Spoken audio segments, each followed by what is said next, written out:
시장님 그 박근혜 대통령께서 이제 후보 당시에 2012년 11월 20일 날 지방선거 촉진 전국 광역 이초경 결의대회라는 곳에서 지방정부 권한을 높이기 위해서는 국세 지방세 비율 조정이 필요하다라고 얘기했었고요.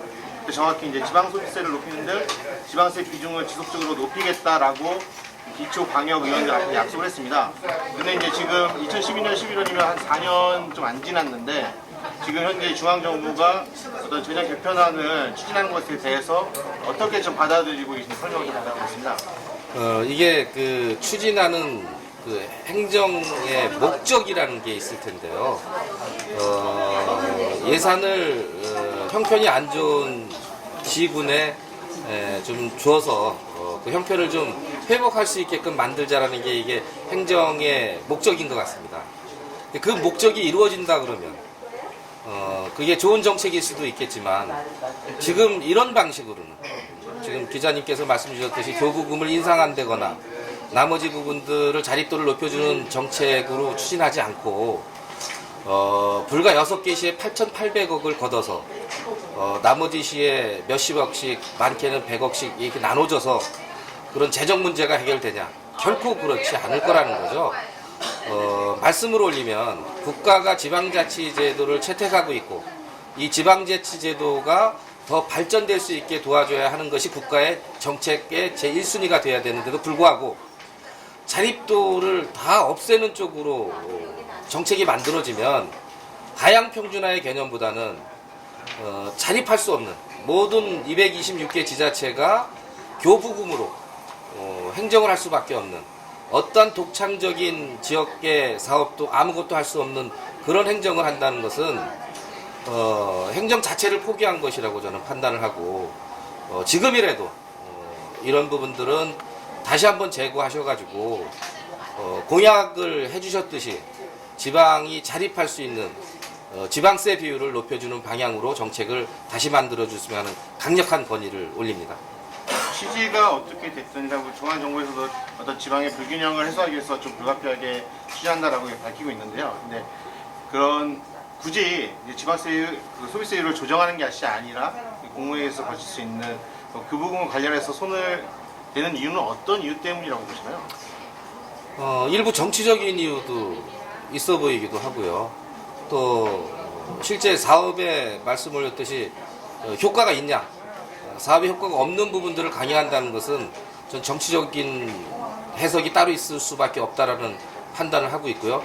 그렇기 때문에 좋은 정책이 아니고 우리 화성시에 극심한 엄청난 피해를 주는 이 정책에 대해서는 시가 동의할 수도 없고 또 시가 할 수 있는 모든 정책적 수단을 동원해서 저항할 것이라고 말씀드리겠습니다. 비슷한 질문이긴 한데 입장을 바꾼다면 어떻게 해요? 역지사지 입장이라면? 우리 대통령님이 2014년도인가요? 공약했던 그 내용을 전 좀 더 확대 발전시켜서 이행할 거라고 저는 생각이 듭니다. 지방이 스스로가 자립하고 발전하는 것이 국가가 발전하는 지름길이라고 생각합니다.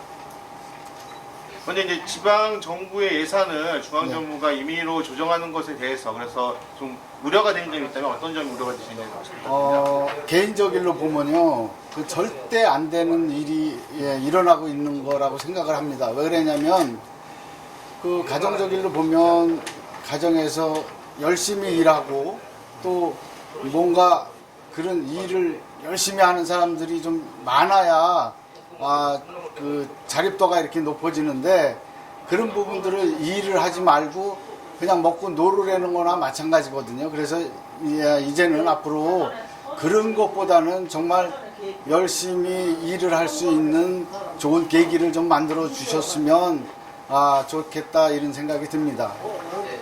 이게 만약에 계속 추진된다고 한다면 네. 오늘 모이신 네. 여러 단체의 선생님들과 네. 어떤 방안들까지 고민을 하실 수 있을까요? 화성시에는 사회단체장님들이 굉장히 많이 계신데요. 그분들과 연대해서 절대 못하게 막을 것을 약속드립니다. 구체적으로 생각해 두신 거 좀 있으신가요? 짧은 시간이죠. 갑자기 이렇게 오늘 일어난 일이라서 저도 구체적으로 이렇게 생각한 바는 없지만 이번만큼은 이런 부분들이 정책적으로 박근혜 정부에서 정말 알아야 된다라고 생각하고 연대에서 최선을 다해서 막을 것을 약속을 드립니다. 가장 우려한 부분이 어떤 거라고 생각하십니까? 지방 재정이 파탄이고 지방 분권의 정신을 훼손하는 아주 나쁜 행위입니다. 구체적으로 어떤 피해가 왜냐하면 지방 분권의 핵심은 재정, 그 다음에 권한입니다. 그 중에 한 축인 재정을 이렇게 훼손시키는 행위는 아까 시장님 말씀하셨듯이 지방자치 정신 자체를 훼손하는 것이고 가장 그 피해는 지방자치단체가 질 수밖에 없다는 얘기입니다. 구체적으로 피해가 예상되는 거 좀 있으세요? 피해가 예상되는 건 우리가 모든 지금 시 예산 편성이 보면은 국도비하고 매치되는 사업을 다 빼고 나면은 아까 남는 그 가용 자원이 한 1,500억이 되는데 그 예산 내역이 보면 한 850개 정도 돼요. 그러면 시시콜콜하는 사업이 다 있습니다. 진짜 하다못해 항공방제, 뭐 몇 자리 흙하는 거, 농민부터 우리 생활에 가장 밀접하고 또 주민들이 가장 필요로 하는 사업을 하는데 2,010억이라는 거를 저렇게 해버리면은 그 사업 자체가 아무것도 할 수가 없습니다. 아까 얘기했듯이 그러다 보니까 우리도 가정생활을 하지만은 30%에 가까운 지출을 줄인다면은 생활이 어렵죠.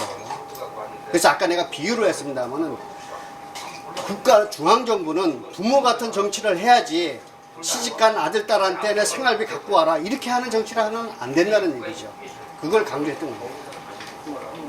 그럼 가장 지금 현재 잘못됐다라고 어떻게 어필하실 겁니까? 지금은 이제 2년 전에도 재정교부금 제도를 폐지한다고 해가지고 와하하게 그거를 비율 조정을 해가지고 그 당시 때 한 예상이 한 400억 정도 됐었는데 다행히 절충을 해서 매년 40억이라는 돈을 지가 받지를 못하고 있습니다. 그러니까 모든 정책은 최소한 가장 정책의 핵심은 예산 아닙니까? 예산 갖고 이렇게 자꾸 지방정부를 압박하는 거는 진짜 있을 수 없는 정책이라고 생각합니다.